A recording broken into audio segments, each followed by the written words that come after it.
Hi, I think, yeah, maybe we can start our today's workshop now.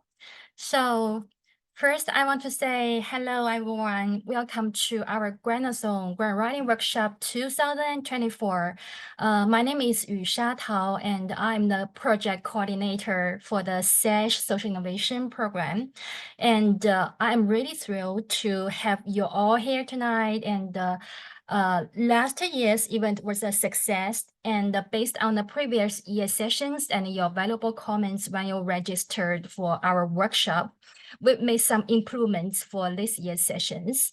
And we've added an extra session at the beginning today to provide you with the comprehensive overview of the NIH grants to ensure you are well prepared for the following writing. And unfortunately, our professor Jospity Tucker will not join our tonight due to some commitments. However, we will have the Dr. Wei Ming with us today, and he is an associate professor at the University of North Carolina at Chapel Hill.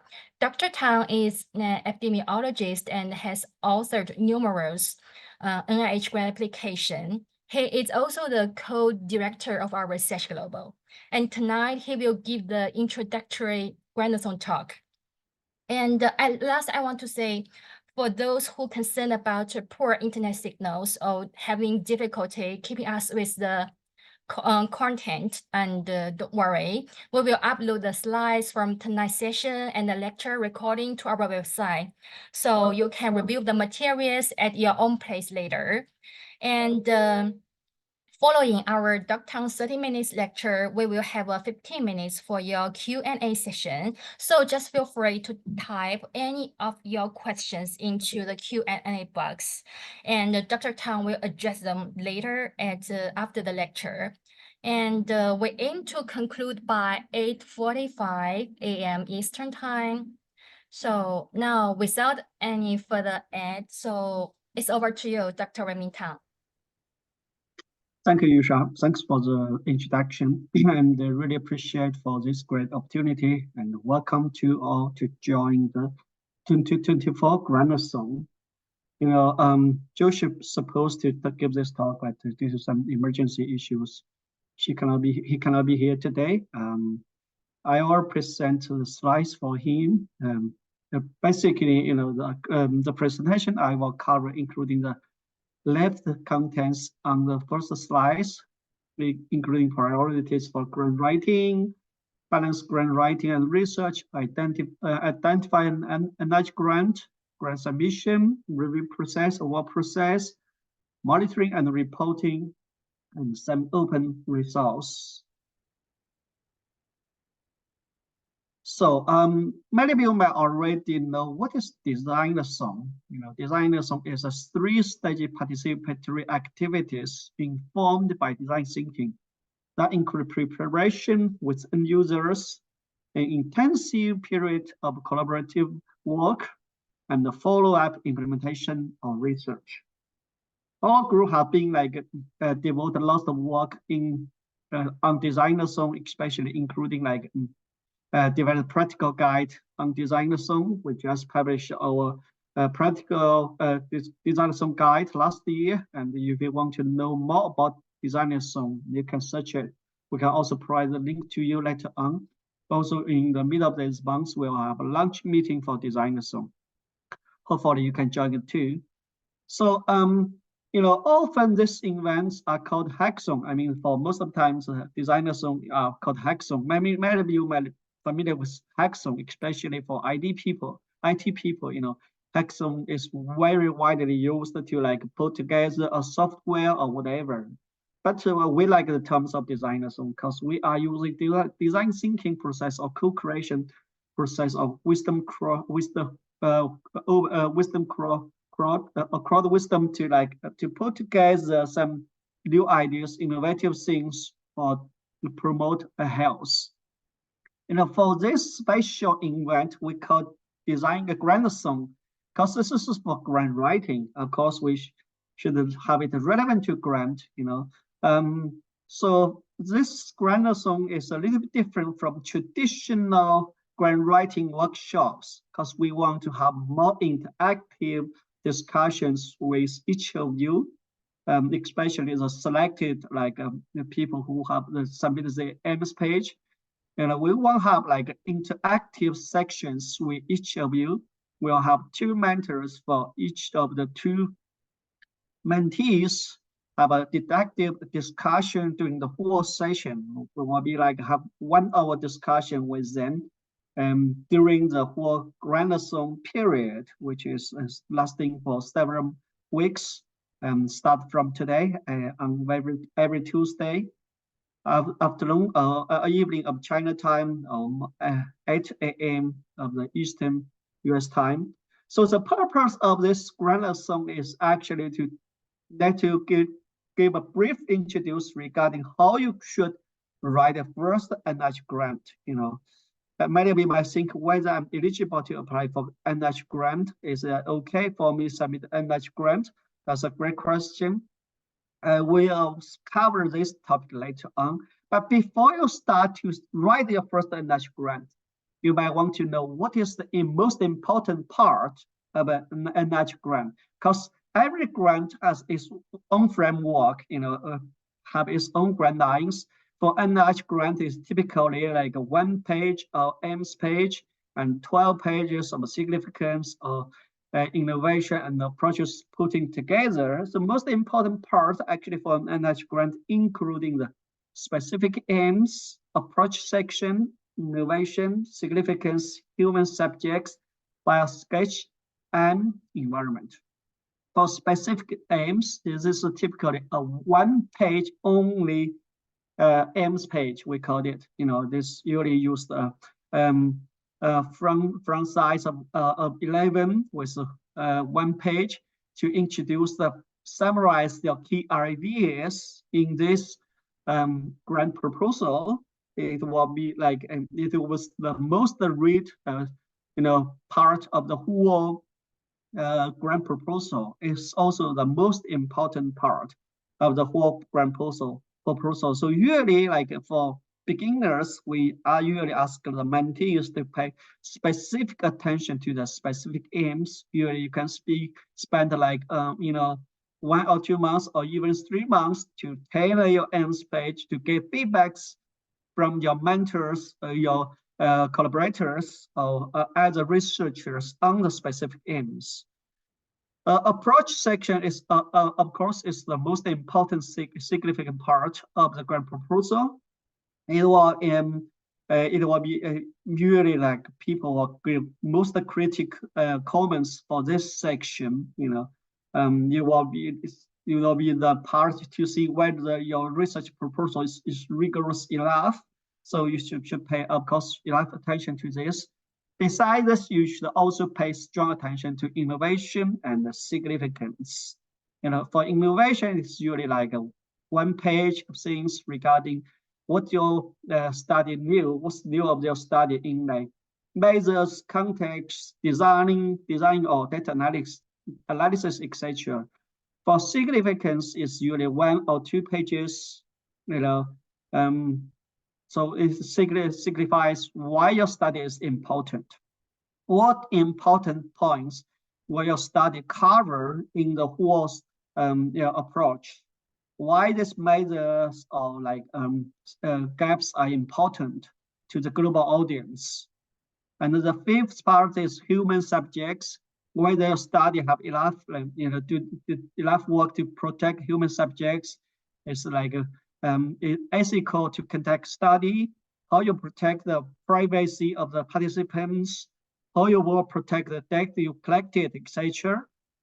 So this usually like we do not have a specific page limit for human subject section. For bio sketches, is usually for every co-PI, a co-I or co-PI. It's usually at most of 5 pages CV. It covers your basic information, your summary, your important work, your background education, your like mostly the excited or like most interesting articles published, and your contribution to the field. This is usually have a standard format, and that usually release this format every like 10 years, it's something like that. currently if you write a grant, you have to use the right format of the bio sketches for each co-investigators or PIs. So this is also very important because the reviewers will judge whether your collaborators have strong enough skills to contribute to this grant application. Of course, the last one is environment. Is typically for your institute, for your work with research back institutes, or your field work institutes, to see whether they are good enough to carry out the study. So this is for grant writing. We know the typical things we need to cover, but we need to know the grant writing priorities. The most thing, the importance is campaigning science. This is typically evaluate at the significance, innovation, and approach section, cover most of the points. So from the reviewers will see whether your study is campaigning enough, whether the study design is correct, whether the data analysis plan is good, not just good, it's perfect, because for most of the NIH grants, the funding line is about 8%. You have to be very good enough in order to stand out to get the grant. Also, you need to use the clear, concise writing. Use a very easy language to tell the ideas very clear to everyone. Because your proposal will be reviewed by 3 reviewers, and some of them have the same background with you. So you have to make it very clear, but also very concise. It need to be concise because the whole grant proposal, including significance and innovation, is only 12 pages. For some of the grants, is just small grant, it's just 6 pages. Of course, you also need to have a great team, because the reviewers will judge whether your team is feasible enough to carry out the distinguished study by yourself. And of course, you also need administrative requirements to submit the grant. There was some specific requirement for NIH. I will cover this later on. You also need a budget and other things, but budget is not a score driving, because it is usually you just give a budget of the budget limit, close to the budget limit, but not across the budget limit. Another thing you need to remember is a grant is not a research paper. You need to put many ideas together. You do need to justify that this study is durable, is replicable, but you need to pay strong attention to mention that this is a new thing to everyone, especially to the reviewers. If you want to stand out from all the grant writers. So most of the time when you balancing grants writing and the research, because for most of the early stage career researchers, you need to pay strong attention, need to look to the your field work, your lab work to carry out your study. And in the meantime, you do need to write grant proposals, because you need some funding to become an independent researcher, to take the lead to lead the study. So once you start to try to put the grant together, there are a couple of things you need to do. First of all, is you need to talk to your mentor and boss, to see whether it is durable for you, whether the environment is supportive to you, whether you have the capability to apply the grant from your institute, because there are some restrictions regarding the institutes too. So after think about the ideas and talk to your mentors and boss to see it is feasible to submit a grant proposal. If you need to identify a team, which means you need to identify complementary researchers to collaborate. For most of the grants, especially the K grant, career development grant, you need to have a team instead you're alone to apply for the grant, because especially for big grant, you have to have a strong campaigning team. So that's why you need to identify potential researchers, and then you need to create a timeline, because for every NIH grant, they have an NIH deadline, which is for S research is typically the 7th of January, May, and September. For non-S research is generally like the 7th of February, June, and October. So you need to follow the standard timeline, but sometimes you also have like internal deadline for most of the institutes.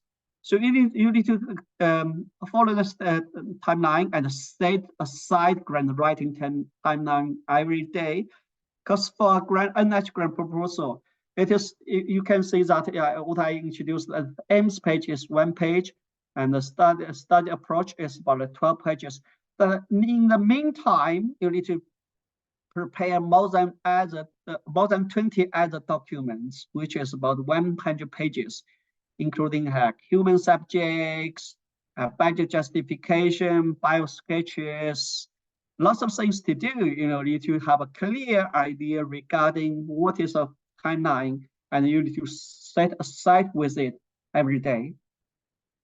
So the next thing is actually to identify a grant type. There are multiple types of grants in NIH, and you need to select the correct one for you to apply, because some of them may not suit for you, some of them may not suit for your institutes. You need to identify the correct grant type. In this section, I'll cover how to select the appropriate funding opportunities, types of grant programs, and types of grant applications. The most easier way to find the correct and type of grant for you is actually we call it the NIH reporter. You can just use the reporter. You can use them like key terms, like the keywords or the relevant researchers to search the NIH reporter to see whether you can search, find a similar topics that have been covered before, which NIH center have the topic, and which grant opportunities have the topic before. You need to also can find the collaborators who have an NIH experience or who propose the complementary skills to improve your proposal. So you need to identify a team and also need to identify grant opportunity, find a program announcement or request for applications that fits. There are usually two specific things for NIH grant opportunities. One is called program announcement. This is just general announcement, like R01 announcement, R34 announcement, R24 announcement, etc. But sometimes they have a specific request for application. This is usually called RFA. So for some RFA, the funding opportunities most of the time will be like a little higher than other applications, because they already budget a certain budget to support like 3 to 5 or 5 to 6 grants.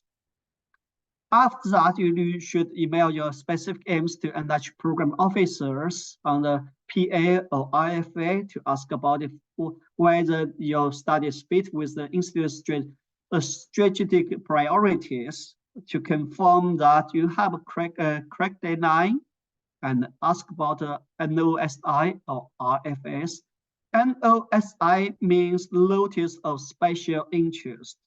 This usually ends the program announcement. They have a special interest. For example, for NIMH, they may have a specific requirement for like promote adherence of treatment, etc. And then you can have a conversation with them to refine specific aims, to make your aims align with the requirements of the grant opportunities. So there are a couple of different types of NIH grant, including like a research grant, like R21, R03, R34, R01, etc. 03 is a small grant, NIH grant.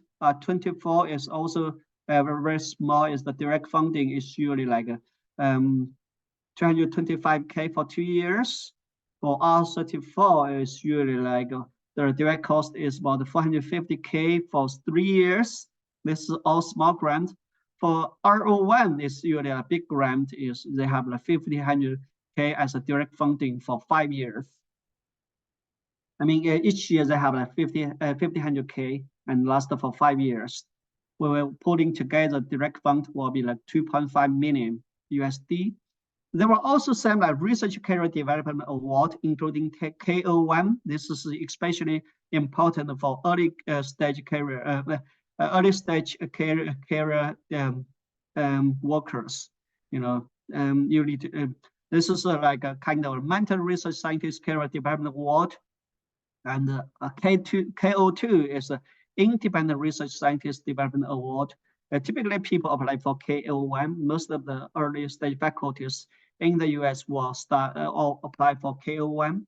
There were also senior research scientist award.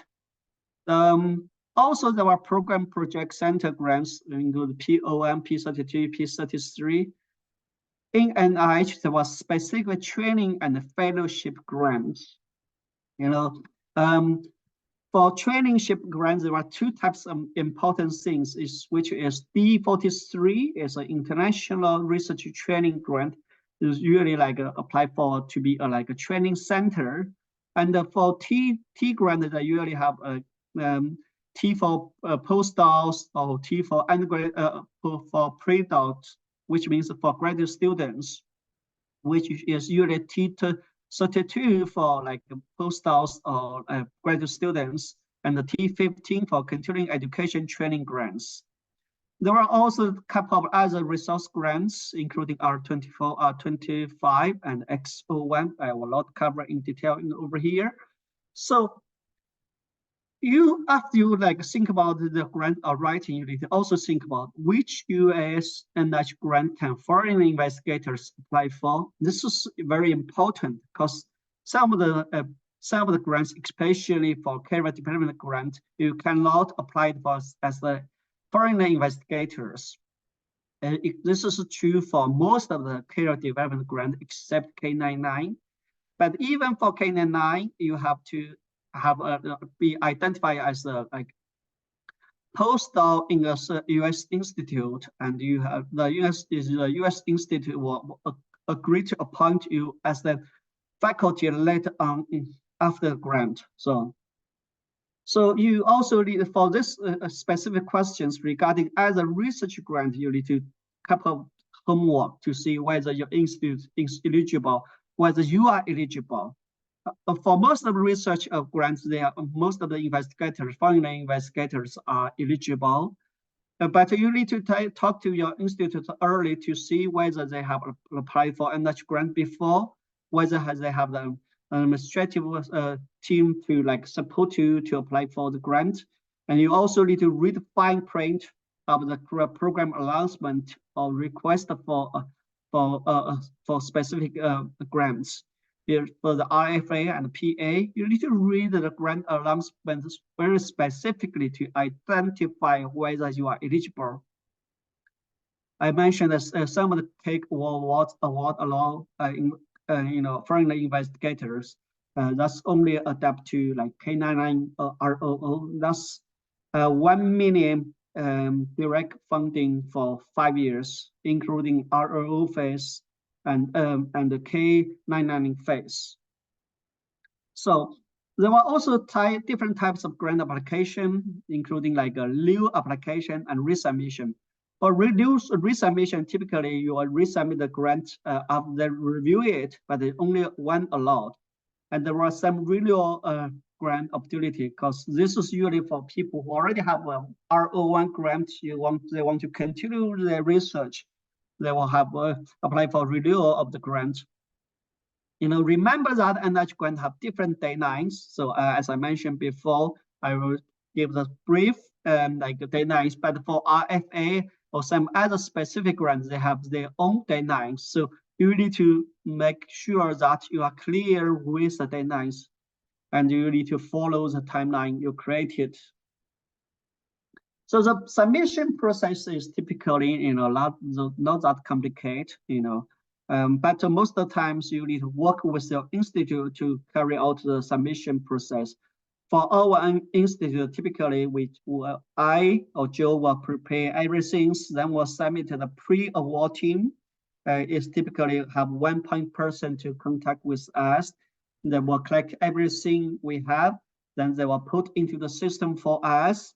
And later on, they will check what material still needed, whether the budget is correct, the budget justification is correct, whether you are some missing pieces, whether the bio sketch is in the right format. There were some very specific requirements for different documents. Whether you have covered the data, have the section regarding the data protection, etc. Because every year NIH may have a specific requirements or new document to support whether you adjust some consensus they have. If you have everything ready, you need some. I would like to suggest you to submit things early, at least 2 days before the due date. If you have an internal deadline, you need to follow the internal deadline of your institute to submit at least 2 days before the due date. In this case, the university or the institute will have time to check your grant to see whether everything is perfect, you have everything needed. If not, you still have some time to resubmit some of the materials to them. The specific actions to submit your application vary by submission methods. And if you institute submit by yourself, do not have too much approval process that can be very fast. But some institutes likely to go to different level. For example, for our institute, we need to get approval from our department, then from the school of medicine, then the university. Those long approval process, you need to well prepared. And especially when you have them sub contracts to different institutes, you need to have it ready usually 1 month before that, because sometimes the subcontracts is really taking time. You can use a grants.gov to track number and timestamp. After you submit, you can track your grant submission, track application in grants.gov and the EI Commerce. We usually use EI Commerce. This is needed for every submission too. For every co-investigators, you need to have an EI commerce number, and for the PIs, you can track the the submissions through EI commerce system and address any errors in the system before the submission deadline. And usually for our institutes, our pre-award team member will address this for us. And then you can view your submitted assembled application images in 2 business days through application window. And if you still have some errors, you can correct submissions with replace the previous submissions. So there was some specific requirement for institutes, to be eligible to submit an NIH grant. First of all, you need to have a system for award management. This is required to do any business with the U.S. government. We call it SAM. Your institute need to apply for the SAM, and every year you need to have a certain budget to management of the SAM. This is also very costly. It's typically 20,000 USD, 2,000 USD for open account, and every year you need 1K to management account. In the meantime, you need to have an EI Commerce. As I mentioned before, they accept the institute of every co-I or co-investigators need to have a EI Commerce for their alone, and your institute also need to have an EI Commerce. Except the SAMs and the EI Commerce, usually your institute also need to have a certain specific number for IRB institutes. Your institutes need to be registered on a global platform to get a certain number for your institute to see you have a standard IRB process. So this will be needed for any grant submission, SAMS, EI-Commerce, and standard IRB number for your institute. Remember, you have to have these three for any grant submission and for any like subcontracts. Then you also need to have a grant.gov account to submit the grant or monitoring the grant. The grant. For some specific grants, like small business administrative or a company registry, this is needed for like a small business grant. It's usually a couple of thousand case for early stage tools that can be on the market in the future. This is for small business grant. The review process is usually like 3 stages. The first level of the review is like we call it specific scientific review group. Your grant proposal will be delivered to 3 independent researchers for review from the 5 different points, including the significance, innovation, innovators, investigators, innovation, approach, and the environment. For each of these 5 sections, you have a score of start from 1 to 9. 1 is the best one, the least the better. Okay, then you'll get a total score of these 5 points. The NIH will like score, will rank your score among all the applicants to see whether to give you a percentile. If you over the 50 percentile in the rank among the top 50, you will go to a second level review, which is a advisory council board. But typically they will only like even you go to this stage, they will only award about 8% for most of the grants, and 13% for new investigators. But sometimes even as new investigator, you cannot get grant with a 13%. I have an R1 which got 12.8% before. I'm a new investigator at the time, but I still didn't get it. So it's very competitive. So there were also some poster review process by a lot covered right now. Once you like grant is submitted and if you awarded, there was a specific notice of award, then you are accepting the award. And once you start to conduct study, you need to report the progress every year to NIH regarding your achievements, what have been done, whether you you achieve the target you set it before. There were also some open access resources for you, especially for this early career researchers. You need to like use the resource to strengthen your application. In this, including like NIH resource for early career researchers, including like introduction to NIH Career Development Award at different stages, and NIH reporter. This is already mentioned this.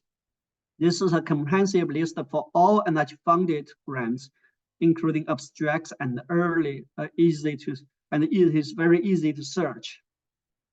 There are also early career research center. It is an aggregator of early career research opportunities, and WHO TDI health research mentorship in low and middle income countries. If you want to see things, we can share the link with you later on, but you can certainly search for all these things online directly.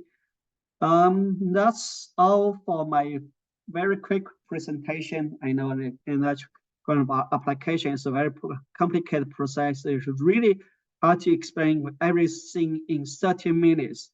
So in the future sections of this Grant-o-thon, we'll separate each part, the significance, innovation, approaches, environment, etc. to introduce more to you regarding how to prepare each section with you. And I can open to questions for now. And I think I have already have 2 questions in the chat box. In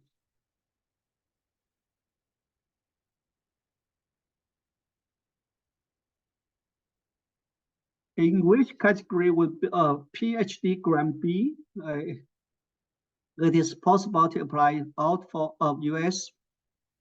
This is like usually for if you do not have a PhD degree yet, and if you are out of the US, this is pretty challenging, you know, because if you are in the US, you are the US citizen or like permanent residence, you can apply for T32. But if you are out of the US and you haven't graduated yet, I don't think you can be a PI for any of these grants I mentioned before. Yeah. The next question is quite an interesting scholarly session. And from Nigeria, please, how could one assess the first list of institutions from Nigeria that have meet your requirements or has previously assessed the grant? Well, one way is to search through the NIH reporter to see whether this institute has the NIH grant before. Another way is to through the researchers you may know in Nigeria to see whether they have been granted before. But usually the most direct way is actually if you are in a certain institute, you can just reach out to your grant administrative people in your institute to see whether they have a SAMS, they have EI commerce, they have a standard NIH IRB committee members for NIH application. You cannot, I don't think if you do not have an institute, you can ask around. Typically will reach to your own institute to see whether they are eligible. Okay. In writing up a grant, do we include ethical issues in the human subjects section?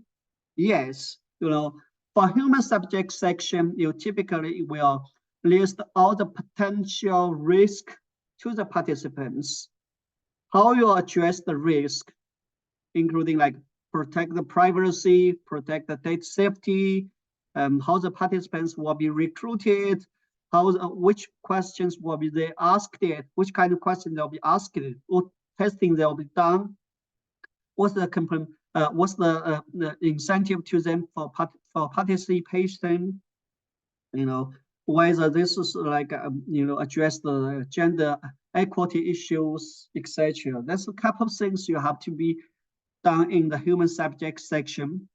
This section, for the most of the time, it is not scored, but it's also very important because if your grant is awarded and you do have problem in the human subject section, the people might downgrade the application, and you need to address the concerns before you get the award.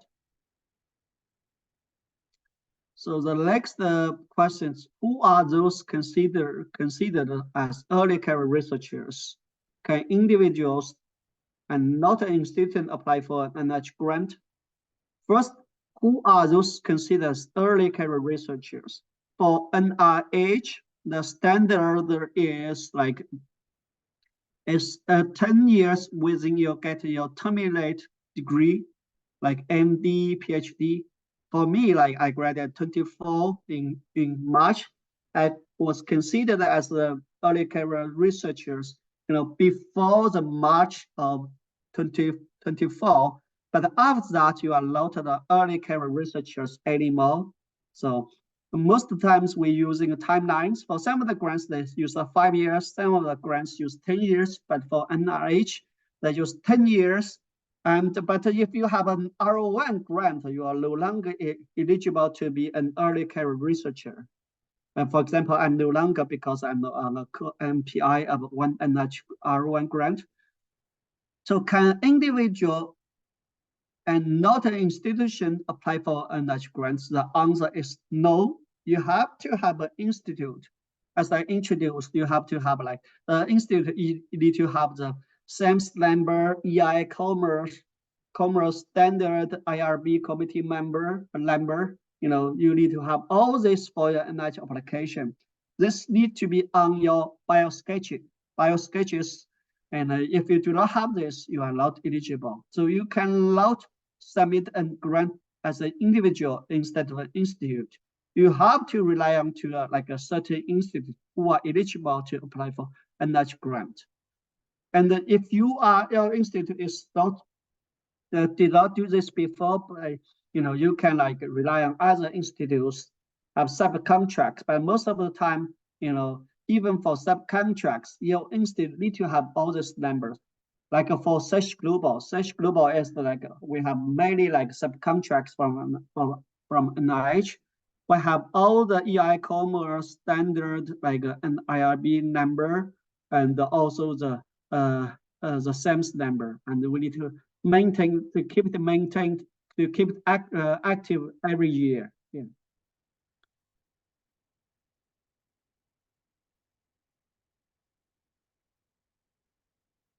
This threw more light again on read fine print, which means for this section, which means you need to read the specific requirement on the RFA or PA announcement, which is a request for for specific programs of program announcement. They usually have a specific requirements who are eligible. If you go to any program announcement, they will see they have a section who are eligible.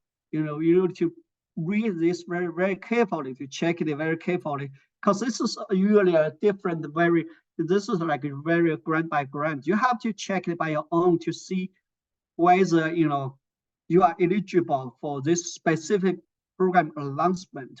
This is not for like every grant, but for every specific grant, because every submission you have to respond to an RFA or PA. You are submitted the grant to a certain institute, and the NIH have many institutes like a cancer center and mental health center, infectious center, etc. You have to submit your grant proposal to a certain institute, to a certain program announcement or RFA in order to get your grant be reviewed. Please, if your institution is not in IRB, can you get your EU code approval from the national government? For any NIH submission or subcontracts, you have to have the IRB number. You usually can check it online to check whether your institute have the number, but you have to have one. If you do not have one, if another institute will take you, as the internal person and have them as a subcontractor, that's fine. But for any subcontractor, they have to have it. Okay. Is there an age for eligible to the NIH grant? No, age is not an issue. For many like a T15, T32, sometimes the undergraduate students can apply for it. Most of the time, the graduate students will apply for T32 or F15. But for like other like R01, R03, R21, usually you need to have a terminate degree, especially a PhD or MD degree, in order to like apply for a grant. Because without this terminate degree, you need to demonstrate that you have enough skills to carry out the study you propose. Okay. I didn't see any further questions in the Q&A section. Does any of you have any additional questions? I see some of the other questions in the chat box. Let's see.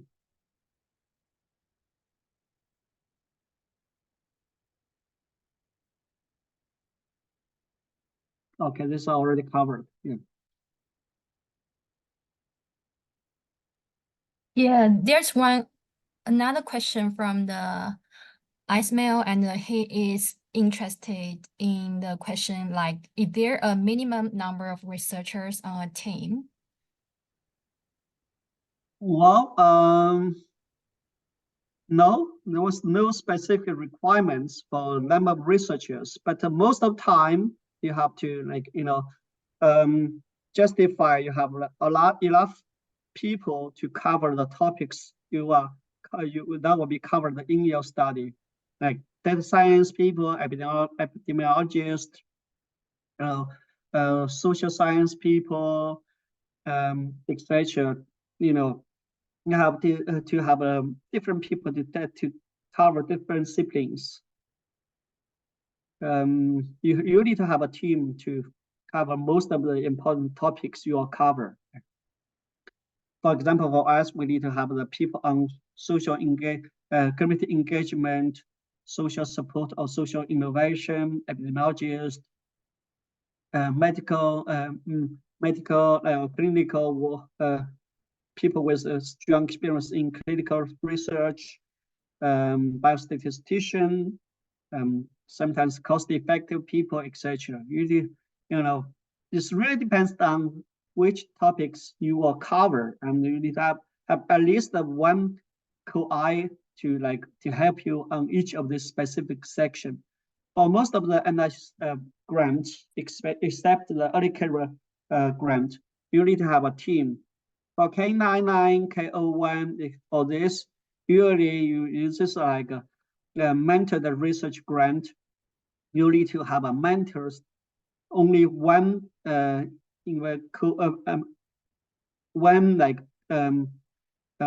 principal investigator and a mentor or a mentor team to support you for this kind of early career grants. Yeah.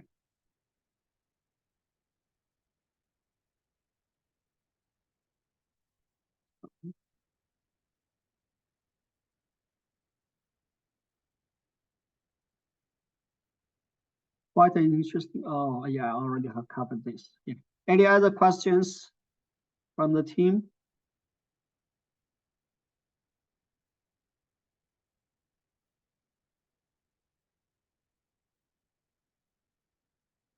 If not, I think we can, stop by now, and we'll get back to the people who were selected for one-to-one meeting. I think we have 8 groups for today, and Isha will organize it, separate people into 8 teams, and we'll have more didactic discussions with each of you regarding your AIMS page, your research proposal. Okay? Yeah, and I want to add some other information for the next week. And our next talk in the series will be on the 9th of April, and 1 week from today. And Professor Bill Miller will give you a discussion about how to write a specific AIMS section of the NIH grant.